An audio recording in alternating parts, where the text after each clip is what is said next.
오늘 주시는 하나님의 말씀은 빌립보서 1장 12절에서 18절입니다. 우리 한 절씩 교독하겠습니다. 형제들아, 내가 당한 일이 도리어 복음 전파의 진전이 된 줄을 너희가 알기를 원하노라.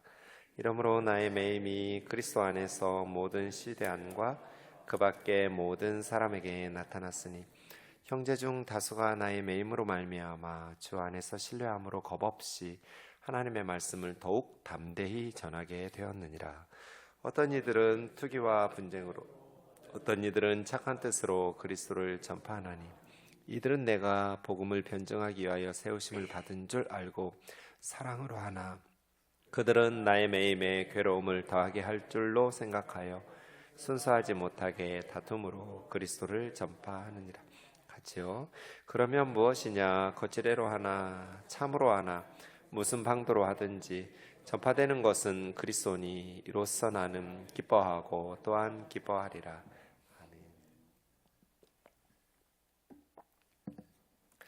아멘. 사도 바울은 주후 57년 봄에 로마 제국 동쪽 지역의 선교를 마무리하면서 고린도에서 편지 하나를 써서 로마로 보냅니다. 그게 로마서입니다. 바울이 고린도에서 로마서를 써서 로마 교회로 보낸 후에 바울이 개척했던 선교했던 교회들이 모금해준 예루살렘 교회의 연보 구제헌금을 전달하려고 예루살렘에 가서 체포를 당합니다. 예루살렘 성전에서 체포당한 바울은 유대 종교 지도자들의 끊임없는 고소고발 그런 박해들에 시달리면서 총독부가 있는 가이사랴로 투옥되게 됩니다. 예루살렘에서 가이사랴로 가서 총독이 바뀌면서 여러 가지 부패한 총독들이 바울의 재판을 질질 끌면서 3년 정도 시간을 보냅니다. 그리고 60년에 로마로 압송되어서 바울은 로마 시민권자니까 로마 황제에게 나는 재판을 받겠다라고 상소를 하면서 이제 가이사랴에서 로마로 오는데 중간에 오면서 배가 파손되기도 하고 또 뭐 여러 가지 어려움들이 있으면서 거의 1년여 동안 걸려서 로마로 오게 됩니다. 그래서 57년에 로마서를 받았던 로마 교회 성도들은 한 4, 5년이 지난 후에 바울을 만나게 된 것이죠. 바울이 로마에 이제 감옥에 투옥되면서 죄수로 감옥에 갇혀 있다는 소식을 들은 빌립보 교회 성도들은 에바브로디도라는 성도를 바울에게 보냅니다. 로마 감옥에 방문하게 해서 선교 헌금도 전달하고 또 바울의 선교를 후원하면서 빌립보 교회 성도들이 바울이 감옥에 갇혀 있다는 소식을 듣고 얼마나 염려했겠어요? 에바브로디도가 돌아와서 바울에 대한 소식을 전해줄 때까지 빌립보 교회 성도들은 마음을 졸이면서 투옥된 바울을 염려하고 근심하면서 바울에 대해서 이렇게 안타까운 마음을 가지고 기도하고 있었겠죠. 네. 그 로마서 5장 3, 4절을 좀 먼저 보겠습니다. 바울이 이제 로마로 가기 전에 미리 보낸 로마서라는 편지에 들어있는 내용의 일부죠. 우리가 환난 중에도 즐거워하나니, 환난을 즐거워하는 건 성경의 진리가 아니에요. 환난 중에도 즐거워하는 것이 성경의 교훈이지 환난이나 고난을 기뻐하고 즐거워하라는 건 그건 좀 이상한 거죠. 환난이나 고난을 일부러 그래서 맞이하고 초래할 필요는 없죠.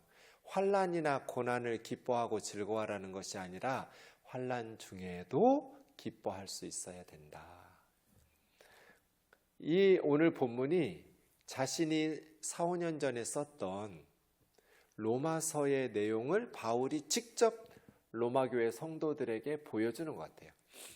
4, 5년 전에는 편지로 써서 로마서에서 보냈는데 이제 로마 감옥에서 사도 바울은 자신이 몇 년 전에 편지에 써서 보냈던 그리스도인은 성도는 환난 중에서도 기뻐할 수 있어야 한다.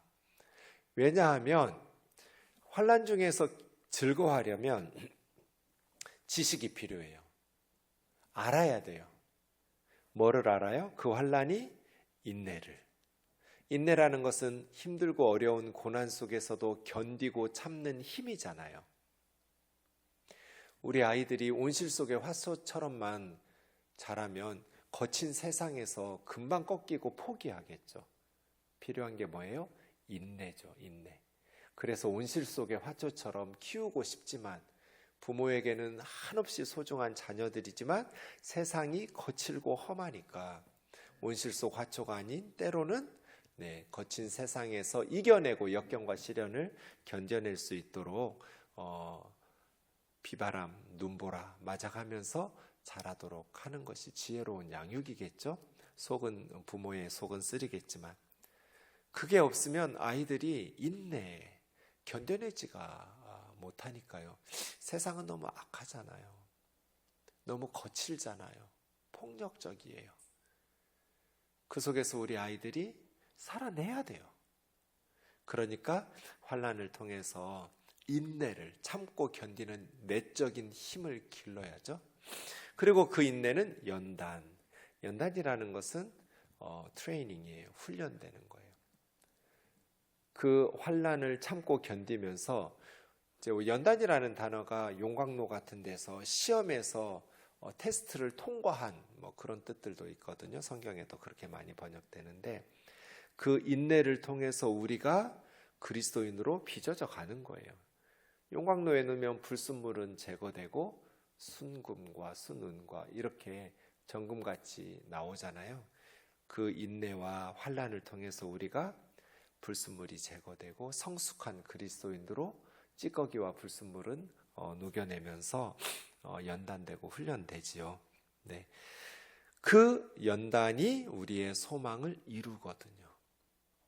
그러니까 이룬다라는 것이 역할을 한다, 기능을 한다 이런 뜻이니까 환난이 인내의 열매를 만들어내고 환난이 또 우리를 인내 속에서 연단, 트레이닝, 훈련을 시키고 그것이 우리의 소망을 만들어내고 이루고 중요한 건 꿈이 아니라 꿈을 이룰 수 있는 비전을 이룰 수 있도록 준비되는 거잖아요.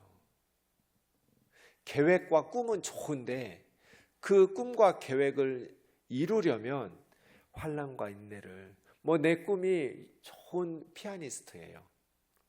멋지게 사람들에게 감동을 주는 쇼팽이나 슈베르트나 모차르트나 피아노 연주를 통해서 사람들에게 위로하고 감동 주고 싶어요. 그런 연주가가 꿈이에요. 그런 소망을 이루려면 어떻게 해야 돼요? 내 꿈을 이루려면 지루한 바이엘 체르니부터 훈련해야죠. 그걸 견뎌내지 못하고 어떻게 모차르트를 치고 슈베르트를 치겠어요? 지루하고 재미없는 걸 참고 견디면서 트레이닝 돼야죠. 그래야 소망을 이루죠. 멋진 셰프가 되고 싶으면 양파 까고 설거지하는 데서부터 시작해야 하잖아요. 신앙생활도 마찬가지거든요. 그래서 역경 속에서 즐거움, 기쁨을 누릴 수 있는가? 전천후 기쁨과 감사. 항상 기뻐하라. 범사에 감사하라. 이 역경과 시련 속에서도 지금 바울은 로마 감옥에서 언제 끌려가서 처형될지 모르는 죄수인데 기뻐하고 있거든요. 그래서 우리 그리스도인들이 환난 중에도 기뻐하고 즐거워하고 그 쓰라린 역경과 시련 속에서도 그리스도인답게 기쁨과 감사를 누릴 수 있는가? 오늘 본문이 예입니다.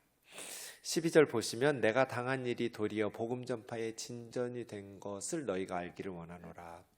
바울이 당한 건 지금 감옥에 갇힌 거죠. 죄수로 로마 감옥에 갇힌 것이 복음 전파의 진전이 됐다는 거예요.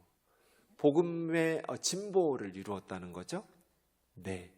그래서 바울은 지금 투옥된 바울을 염려하고 있는 빌립보 교회 성도들에게 희소식 하나를 전하고 있어요. 기쁜 소식. 아마 에바브로디도가 빌립보서를 가지고 전달해 주면서 로마 감옥에 있는 바울의 말들을 편지 없는 내용들도 더 자세히 전해 주었겠죠.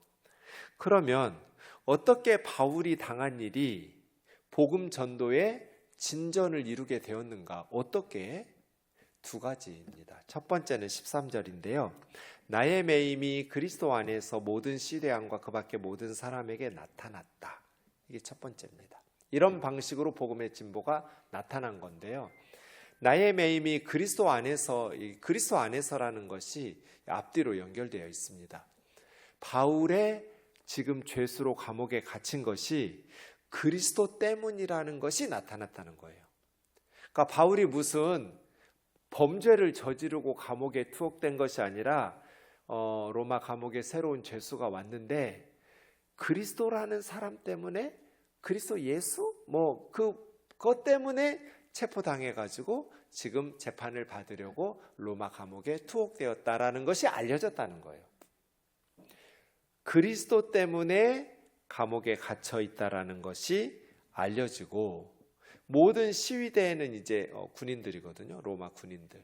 어떻게 모든 시위대 안에 그리스도 안에서 바울이 갇혔다라는 것이 나타나고 알려지게 되었을까요? 그 밖에 모든 군인들뿐 아니라 모든 사람들에게 바울이라는 죄수가 예수 그리스도라는 그들이 믿는 그리스도 때문에 감옥에 갇혔다. 이거 어떻게 알려졌을까요? 바울이 열심히 복음 전했기 때문이에요.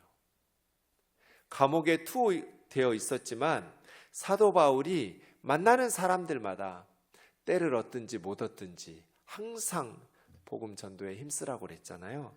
그렇게 바울이 내가 어떻게 풀려날까 요거 고민하는 게 아니라 어떻게 저 간수에게 복음을 전할까, 어떻게 저 군인들에게 복음을 전할까. 지금 언제 끌려가서 처형당할지 모르는 죄수 바울이 군인들이거든요. 시위대라고 번역된 이 단어는. 이 군인들은 또 언제 전쟁터에 차출돼서 죽을지 모르잖아요.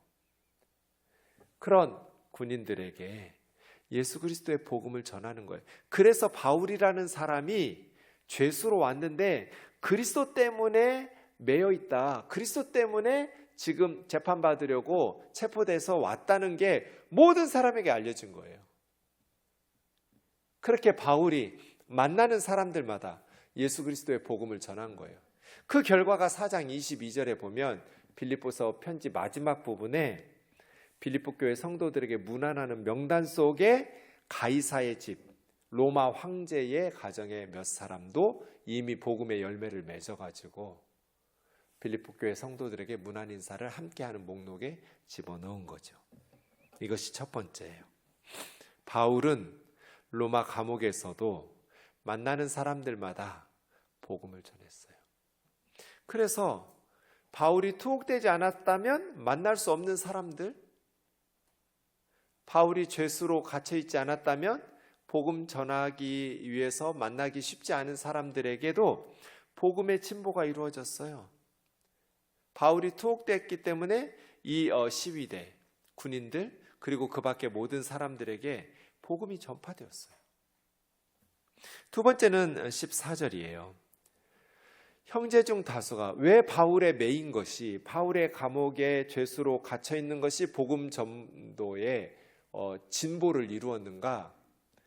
바울의 투옥으로 겁먹고 꽁무니를 빼는 성도들도 있었지만 형제 중 다수가 나의 매임으로 바울의 투옥 소식으로 말미암아 주님을 신뢰하면서 겁없이 하나님 말씀을 더욱 담대히 증거하게 되었어요.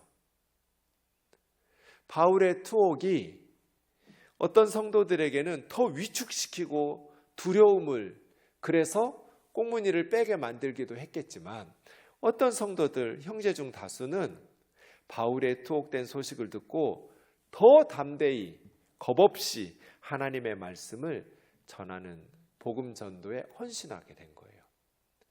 바울의 투옥이, 그리고 감옥에서의 바울의 그러한 사역의 소식들이 감옥 밖에 있는 로마 교회 성도들의, 이걸 어떤 성경학자는 마른 뼈를 살려냈다. 바울이 감옥에 투옥돼서 로마 교회의 마른 뼈들을 이렇게 세웠다, 소생시켰다, 이렇게 표현했어요. 로마 교회 성도들을 분발시켰어요.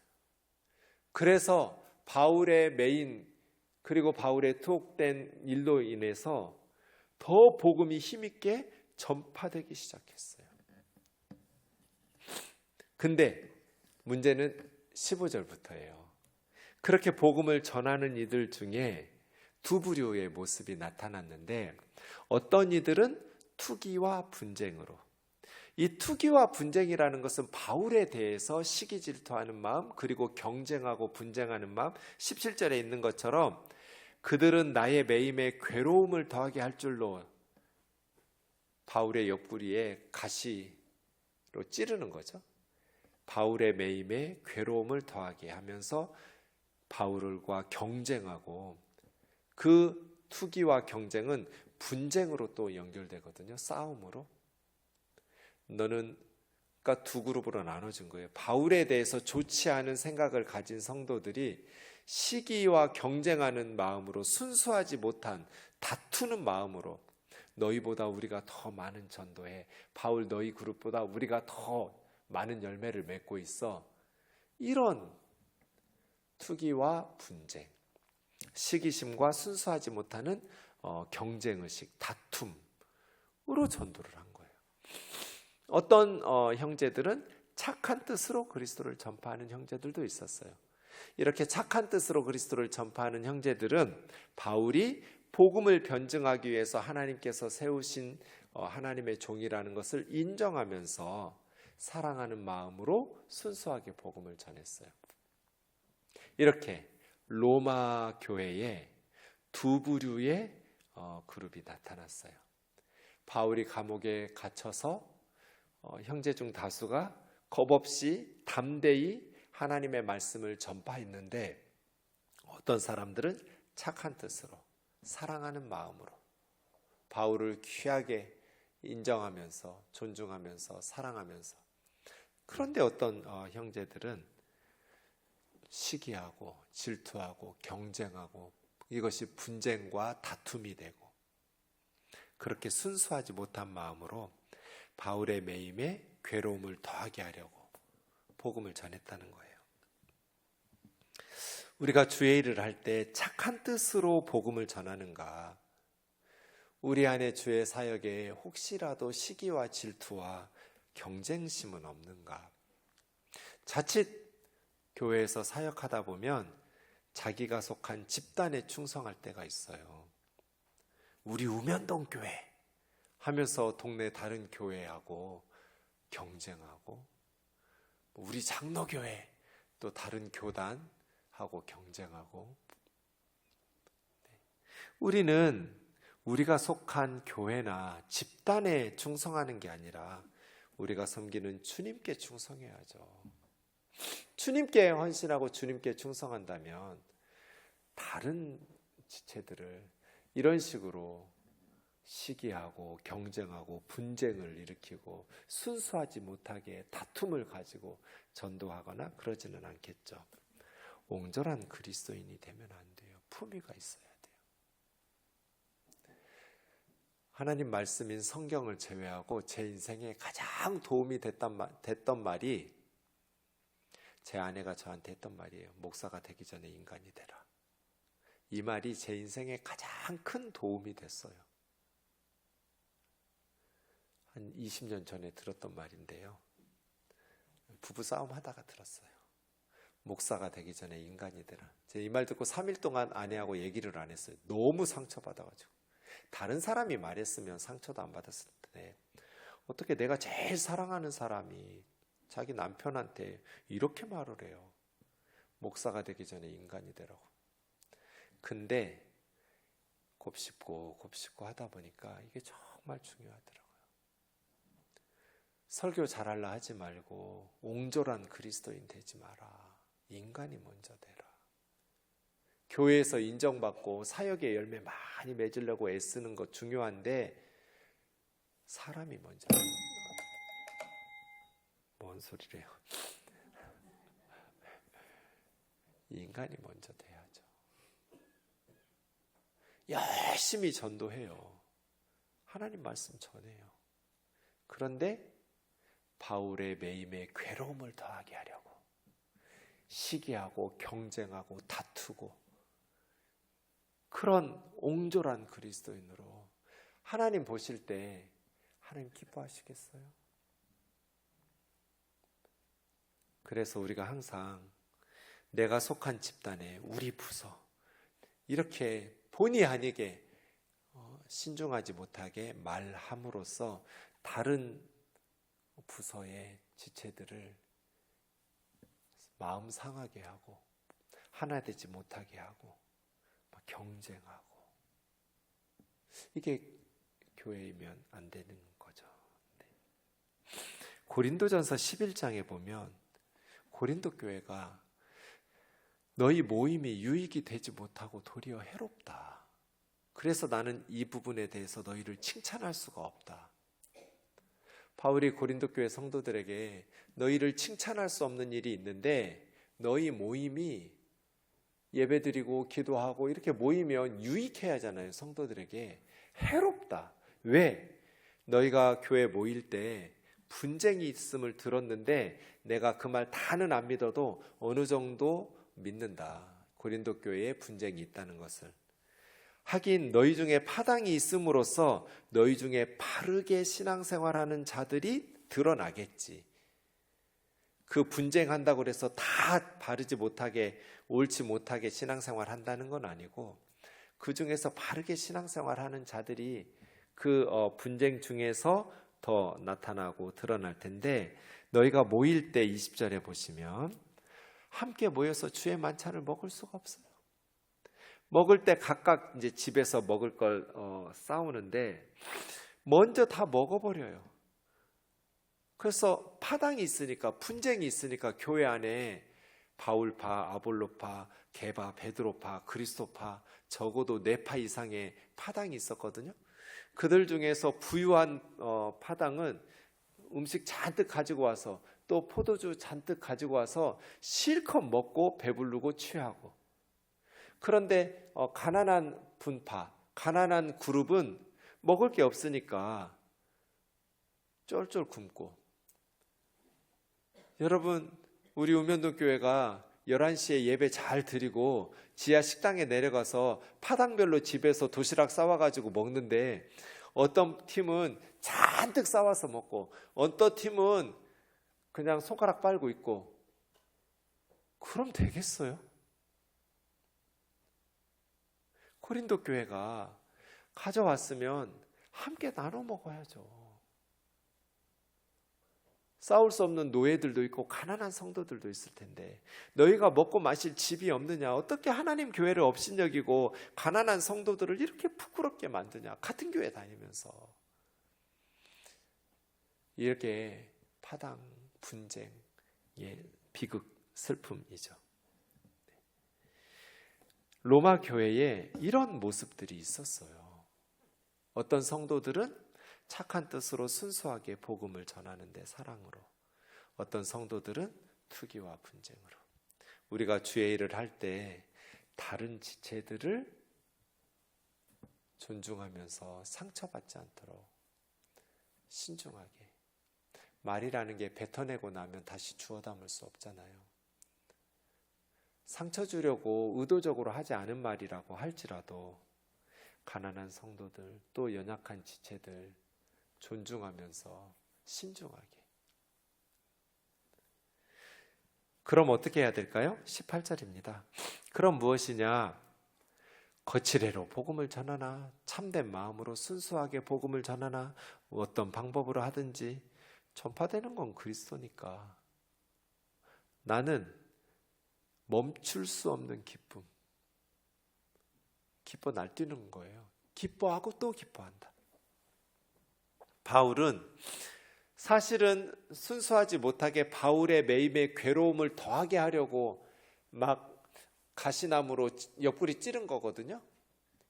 바울을 괴롭히려고 막 경쟁하고 시기심을 불러일으키고 너는 우리처럼 이렇게 전도 못하지? 이런 식으로. 근데 바울은 유치한 싸움에 말려들지 않았어요. 이런 걸 고수라고 그래요. 하수가 아니에요, 바울은. 이거 참 쉽지 않아요, 여러분. 네. 어떤 상황에서도 기쁨을 누릴 수 있도록 중요한 것은 그리스도가 전파되는 것이다. 뭐 나에 대해서 오해하면서 나를 괴롭게 하려고 바울에 대해서 좋지 못한 생각을 가지고 비난하면서 막 시기와 분쟁과 다툼으로 그리스도를 전하든지, 아니면 바울에 대해서 호의적인 평가를 내리면서 사랑하는 마음으로 하나님께서 복음을 위해서 바울을 선교사로 세운 걸 인정하고 존중하면서 뭐 그리스도를 전하든지, 어쨌든 전파되는 것은 그리스도니까 나는 기뻐하고 기뻐한다. 이런 성숙함이 저와 여러분에게 있기를 원합니다. 유치한 싸움에, 경쟁에 말려들지 마세요. 다른 사람하고 비교하고 다른 부서하고 비교하지 마세요. 여러분이 잘할 수 있는 거, 여러분의 자리에서 열심히 하시면 돼요. 하나님이 유능한 사람들, 잘하는 사람들을 최상의 사람들을 원했다면 우리 불러서 쓰시겠어요? 더 똑똑하고 더 돈 많고 더 재능이 많은 사람 불러 쓰시겠죠. 하나님이 우리에게 원한 건 최상이 아니에요. 최선이죠. 우리가 할 수 있는 최선의 사랑으로, 우리가 할 수 있는 최선의 섬김으로 맡겨주신 사명 감당하면 되지. 하나님이 최상의 사람들을 원했으면 우리를 종으로 부를 리가 없잖아요. 그러니 남하고 비교하고 다른 부서하고 경쟁하지 말고 그냥 내가 할 수 있는 최선으로 하나님이 주신 사명을 감당하면 돼요. 다른 사람하고 비교하는 순간 지옥의 문을 여는 거예요. 뭐하러 그렇게 주의 일을 하면서 스트레스 받고 그렇게 고통스럽게 해요? 괴로워하면서. 하나님이 나에게 주신 게 있잖아요. 예전에 나온 영화인데, 모차르트에 대한 영화 아마데우스라는 영화 여러분 기억하시죠? 사실 역사적 사실과는 좀 다르다고 하는데, 살리에르라는 궁정의 악장이죠. 모차르트가 등장하기 전에는 그 최고 인정받는 음악가였어요. 탑이었어요. 그런데 어느 날 모차르트라는 그냥 여인들 엉덩이 툭툭 치고 그냥 방자한, 근데 이 녀석이 찍찍찍찍찍찍 작곡을 하면 자기가 봐도 천재적인 곡이 나오는 거예요. 그러니까 살리에르가 모차르트를 시기하고 질투하죠. 하나님 앞에 열심히 기도해요. 어려서부터 살리에르는 경건하게 하나님의 은혜를 힘입어서 하나님의 영광을 위한 곡들로 하나님께 영광 돌리려고 어린 살리에르가 기도하는 모습이 나와요. 어려서부터 그렇게 경건하게 그렇게 해서 최고의 자리까지 올랐어요. 모차르트가 등장하기 전까지. 근데 모차르트는 자기처럼 경건하지도 않고 그렇게 거룩하지도 않은데 하나님께서 자기에게 주지 않은 엄청난 천재적인 음악적 재능을 주셨어요. 그래서 역사적 사실과는 다르지만 살리에르가 모차르트를 죽이는 것으로 영화가 나오잖아요. 그러면서 하나님한테 살리에르가 뭐라고 그래요? 당신이 모차르트 죽인 거라고. 왜 저런 놈에게 저런 재능을 주고 나한테는 저런 재능을 주지 않았느냐고. 내가 죽인 것이 아니라 하나님 당신이 죽인 거라고. 이렇게 하고 영화가 끝나잖아요. 하나님이 주신 게 많아요. 근데 다른 사람하고 비교하면서 시기하고 질투하고 경쟁하면서 스스로를 죽이고 다른 사람을 죽이고 하나님을 멀리하고, 이런 어리석은 유치한 싸움에 말려들지 말라는 거예요. 여러분이 잘할 수 있는 것으로, 여러분이 드릴 수 있는 최선의 영광을 하나님께 드리면 돼요. 하나님이 우리에게 그걸 원하시지 최고, 최상의 것을 원하시는 게 아니니까요. 그래서 우리 찬송가처럼 나 어느 곳에 있든지 늘 마음이 편하다. 왜요? 주 예수 주신 편안함 늘 충만하도다. 바울은 지금 로마 감옥에 있어요. 그리고 바울을 괴롭히려고 자꾸 자극하는 사람들이 있었어요. 그런데 바울은 마음이 편해요. 기뻐하고 기뻐해요. 여러분의 기쁨의 근원은 무엇인가요? 저와 여러분의 기쁨의 근원이 사역의 열매가 아니길 빕니다. 그럼 우리의 기쁨의 근원은 무엇일까요? 지금 부를 찬송가 가사에 있습니다. 같이 찬양하고 기도합시다.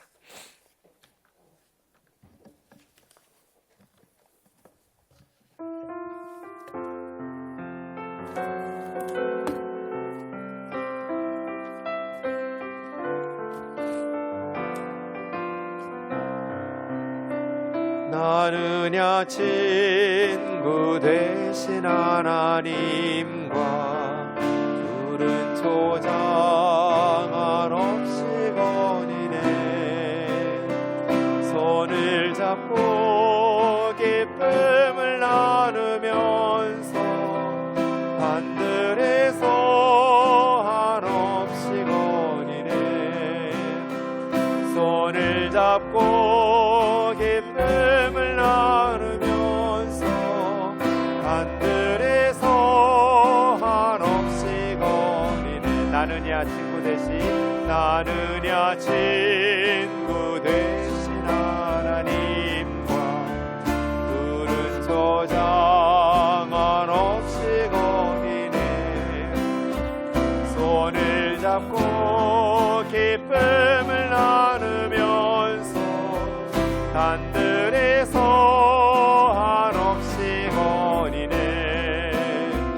손을 잡고 기쁨을 나누면서 하늘에서 한없이 거니네. 지나간 일들 내게 말씀하며 앞날에 될 일 내가 들을 때 믿을 수 없는 꿈만 같은 사실 믿으니 이제 세상 천국 같아. 믿을 수 없는 꿈만 같은 사실 믿으니 세상 천국 같아. 나느냐 친구 되신 하나님과 영원히 다정하게 지내리. 천지